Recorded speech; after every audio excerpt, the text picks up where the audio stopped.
What's up, YouTube community? This is my review of the first episode of Lovecraft Country. In America, it's on the streaming service HBO Max. In UK, it's on the streaming service Sky Go that I watched it on. The series follows the character Atticus Freeman, a young African American man in 1950s Jim Crow America, who whilst on a journey to find his father is confronted by the racism of racially segregated America and supernatural monsters in a mythological area of America known as Lovecraft Country. This first episode, the pilot, is called Sundown. Now, the series is based on a book by the author Matt Ruff, who created this story incorporating the creatures of the renowned writer H.P. Lovecraft from the early 20th century. The book Lovecraft Country by Matt Ruff was published in 2016, and the novels by H.P. Lovecraft were published between 1917 and 1937, creating dark fantasy horror novels. His most notable books were The Whisper in the Darkness, The Shadow over Inmouth, The Dream Quest of Unknown Kadaf, The Call of Cthulhu, At the Mountain of Madness. He created a haunted town called Arkham, which inspired the institution Arkham Asylum in the Batman comics.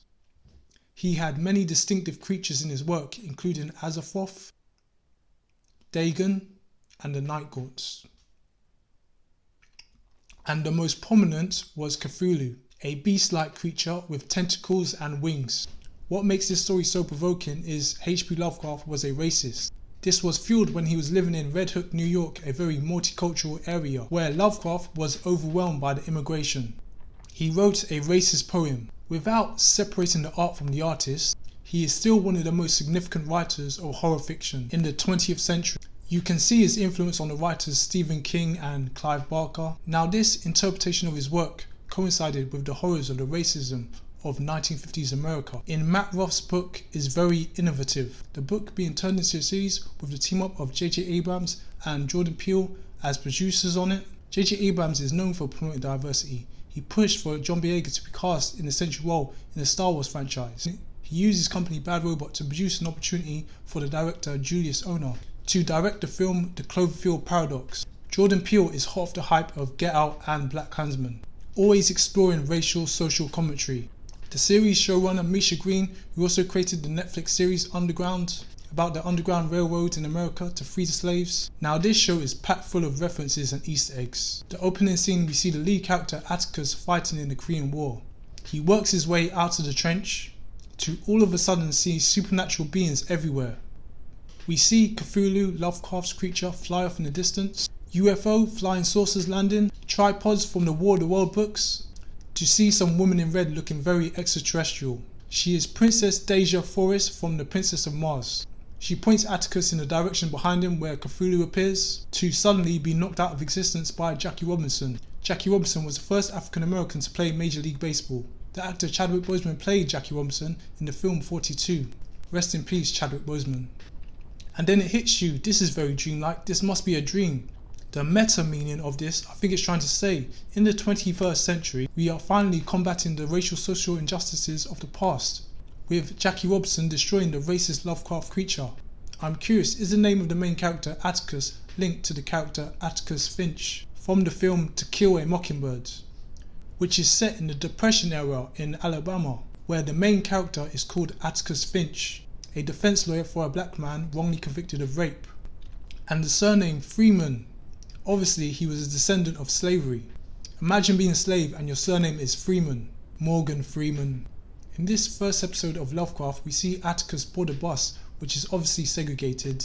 All of a sudden, the bus breaks down, leaving Atticus forced to walk to where he's heading, along with the only other black person aboard, an elderly woman. He tells her about the book he's reading, The Princess of Mars. The book follows a Confederate veteran called John Carter. During a conflict with some Native Americans, he is miraculously transported to Mars. It's widely known as the early inspiration for Flash Gordon, Star Wars, and Avatar. The woman finds it distasteful he's reading a book about a Confederate soldier. They made a film of John Carter in 2012.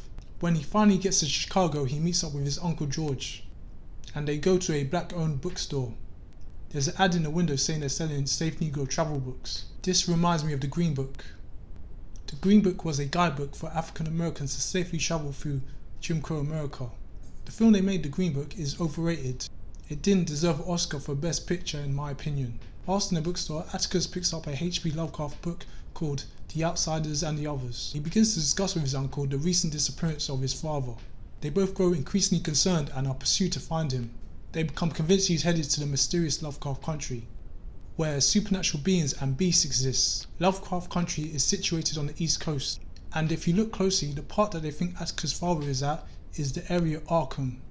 I like that they had some British black representation, with the actress Wunmi Mosaku. Just before he sets off on his journey to find his father, Atticus stumbles across the Count of Monte Cristo by the black French author Alexandre Dumas. The story is set in France, where a man called Edmond is framed for treason and sent to jail. He escapes from jail and is bent on a quest for vengeance. Atticus is accompanied on his journey to find his father by his Uncle George and his friend Letitia. Uncle George is given a handmade safe travel book by his daughter. Hand-drawn, the sketch is supposed to show a resemblance to the DC black superhero Static Shock. As they set off, we see scenes with the photographic lens of the photographer Gordon Parks. Gordon Parks was a photographer and filmmaker. He was the first African American to produce and direct a motion picture. He was a pivotal figure in the blaxploitation genre, directing Shaft. Whilst these shots are shown of Gordon Parks' work, we hear an audio of a speech by James Baldwin. James Baldwin was a novelist who wrote many great books about the lives of African Americans. One of his books was recently turned into a film. If Beale Street Could Talk. There is also a shot of an Aunt Jemima poster. Since the recent BLM protests, Aunt Jemima pancakes and Uncle Ben rice have now been banned due to their association with slavery. Towards the end of the episode, the trio encounter a racist sheriff who wants them out of the county by sundown, which is statutory to Jim Crow laws, which is why the episode is called Sundown.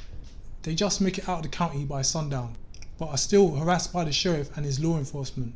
But they are ambushed by Lovecraft monsters, the Shoggoths. The pilot episode couldn't have done a better job of convincing a whole season to be done, convincing the audience too to want to watch the next episode. It is jam-packed of suspense, historical teachings, and great character development. Based on the first episode, this has got a lot of potential. Okay, I'm signing out. Peace.